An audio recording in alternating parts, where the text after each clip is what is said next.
Hi, I'm Emily. I work as a volunteer at a historic church in my town. It's a beautiful old building with a lot of character, but it's also seen its fair share of changes over the years. I've always loved working there, but something happened recently that has left me unsettled. I'm hoping someone might have an explanation or has experienced something similar.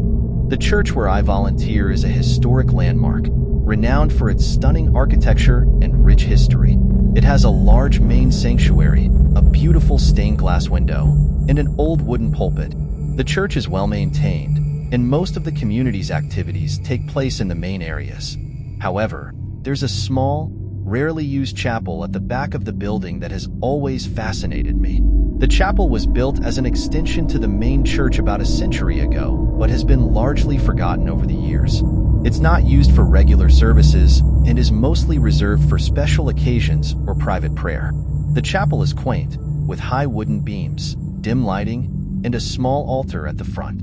It's a serene and somewhat eerie space. A few months ago, the church board decided to renovate the chapel to make it more accessible and usable for events. I was excited to be involved in the project, and I spent several weekends helping with the preparations. During the renovation, we found some old items tucked away in the chapel's storage room: antique books, old hymnals, and a collection of dusty photographs. One photograph caught my eye. It was a black and white image of the chapel taken in the early 1900s. The photo showed a congregation of people seated in the chapel, but what was peculiar was that all the faces were obscured. It was as if they had been deliberately blurred or erased. The renovation proceeded, and we updated the chapel with new furnishings and fresh paint. One day, while organizing the newly arranged items, I noticed a small door in the back corner of the chapel that I had never seen before. It was partially hidden behind some old drapery and seemed to blend into the wall.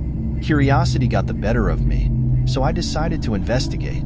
The door was old and heavy, with an ornate brass handle. It creaked as I opened it, revealing a narrow staircase leading down into the darkness. I hesitated for a moment, but then decided to explore. I grabbed a flashlight and descended the stairs.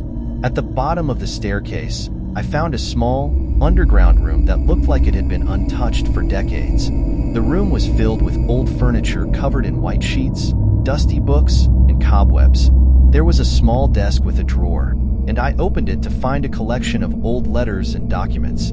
Among the documents was a journal that seemed to belong to the original pastor of the church, Reverend Whitaker. The entries were dated from the early 1900s and described various activities and events at the church. However, some entries were unsettling. Reverend Whitaker wrote about strange occurrences, whispers in the chapel, a sense of being watched, and unsettling dreams about figures appearing in the chapel at night. One entry stood out in particular. It described a night when Reverend Whitaker had been in the chapel alone, preparing for a service. He wrote about how the chapel felt unnervingly cold and how he saw shadowy figures sitting in the pews, their faces obscured, just like in the photograph. He also mentioned finding a set of old, faded faces in the chapel's ledger, with names and dates that didn't match any records. The journal ended abruptly with a cryptic note: "The congregation never truly leaves. They come and go as they please. Beware the forgotten chapel." I was unsettled by the journal, but decided to keep it to myself. The renovation continued, and the chapel was officially reopened for use. I hope that the strange occurrences were just the result of the building's age, and that the journal was simply an old pastor's fears. However, once the chapel was in use, I began to notice odd things happening. Sometimes, I'd find the new furnishings rearranged, even though no one had been in the chapel. The temperature in the room would drop suddenly, and there were occasional flickers of light from the candles on the altar. The most unsettling thing was the feeling of being watched, especially when I was alone in the chapel. One night, after a small prayer service, I was tidying up the chapel when I heard a faint whispering sound coming from behind the altar. I went to check but found nothing. The whispering continued sporadically, and I started to feel like someone, or something, was lingering in the chapel. I decided to review the security footage from the chapel, hoping to find an explanation for the disturbances. To my surprise, the footage showed nothing unusual. There were no people or movements that could explain the noises or changes in the room. The footage was clear. showing only empty pews and the stillness of the chapel. I reached out to a local historian to learn more about the church's past. He confirmed that Reverend Whitaker had indeed served at the church and that there had been several unexplained events associated with the chapel during his time. However, there were no clear records or explanations for the phenomena. The sense of unease persisted, and I began to avoid spending too much time alone in the chapel.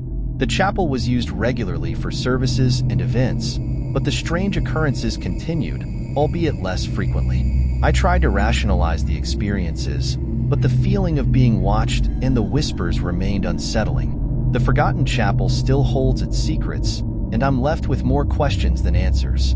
The renovations have brought new life to the chapel, but the lingering presence of the past remains.